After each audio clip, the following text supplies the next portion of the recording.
মৃত পাই। এবং এরপর আমরা একটা স্পেশাল টিম এখানে গঠন করে দিয়েছি, তারা অদ্যাবধি কাজ করছে এবং আলহামদুলিল্লাহ আমরা এটার রহস্য উদ্ঘাটন করতে সমর্থ হয়েছে 4 ঘন্টার মধ্যে।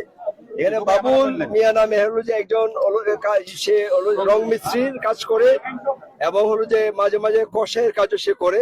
আমরা জানতে পেরেছি যে ওই বাসায় যে 3 জন নিহত হয়েছে তার মধ্যে হলো যে ওই বাসার ভদ্রলোক আব্দুল সত্তার, তার হলো স্ত্রী সুরাইয়া এবং তাদের কাজের মেয়ে তাহমিনা, এই 3 জন হলো ওখানে হলো 3 জন হলো মার্ডার হয়েছে।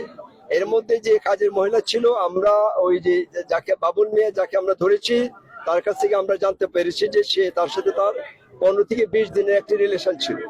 এই রিলেশন তার ছিল এবং আজকে সকালে 9:25 থেকে 35-এর মধ্যে সে ওই বাড়িতে যায়, বাবুল নিয়ে ওই বাড়িতে যায়। গিয়ে যাওয়ার পরে সে কাজের মেয়েটা দরজা খুলে দেয় এবং তার হয়তো কোনো হলো যে তাদের একটা হলো যে আগে থেকে কোনো অভিসন্ধি ছিল এবং তার একটা ফিজিক্যাল রিলেশনশিপের একটা তাদের একটা অভিপ্রায় ছিল। সেই কাজ করতে গিয়ে তার কাজের মহিলার সাথে তার কথা কাটাকাটি হয়। কথা কাটাকাটি হওয়ার এক পর্যায়ে সে হলো যেহেতু তার কষাই, তার কাছে একটা ছুরি হচ্ছিল, এই ছুরি দিয়ে সে তাকে আঘাত করে। এর মধ্যে তার কাজের ওই মহিলা যে ভদ্র মহিলা সুরাইয়া ছিলেন তিনি দৌড়ে আসেন এবং সে তাকেও আঘাত করে, তাকেও হলো যে হত্যা করে।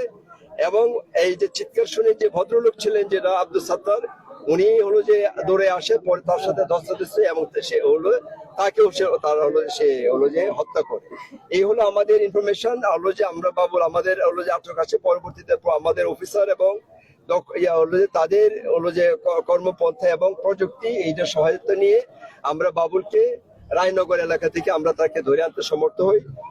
তার সাথে যে তাকে আমরা প্রাথমিক জিজ্ঞাসাবাদ করার পরে সে ঘটনার সত্যতা স্বীকার করে এবং তার হলো যে তথ্য মতে যে ছুরি দিয়ে সে তাদেরকে খুন করেছে, এই ছুরিটা হলো যে এখানে হলো যে সে প্রাথমিকভাবে সে বলেছে যে এই হলো দেয়াল ঘেরা এই প্লটে সে ফেলেছে। আমরা এখন এটা সার্চ করছি এবং পরবর্তীতে এইটার ফাইন্ডিংস এর পরে আমরা বিস্তারিত আপনাদের সাথে বসে আবার আমাদের এই ঘটনা আর কেউ জড়িত আছে কিনা? আটক করা হলো যে তিনটার কিছু আগে তাকে পিক করে আনা হয়েছে। বাবুল ছাড়া সে তো দরজা দিয়ে ঢুকছিল, মানে ওই সে দরজা দিয়ে যখন সে নক করেছিল আগের থেকে, যেহেতু কাজের মেয়ের সাথে তার রিলেশন ছিল, ওই কাজের মেয়ে সে দরজা খুলে দেয় এবং সে ঘরে ঢোকার পরে কাজের মেয়ে আবার সিট কিনে বন্ধ করে দেয়। সে বের হয়েছিল কোন দিয়ে? সে বের হয়েছিল আমরা যেটা ধারণা করছি, যেহেতু সিটকানি বন্ধ ছিল সে বারান্দা দিয়ে হলো যে সে বারান্দা দিয়ে সে ওইদিকে বেরিয়ে পালে। ঘরে তো অনেক কিছু আসবাব আপনার বলছেন আলমারি ড্রয়ার গুলো খোলা ছিল, সেখান থেকে কিছু নিয়েছিল কিনা? এটা আমরা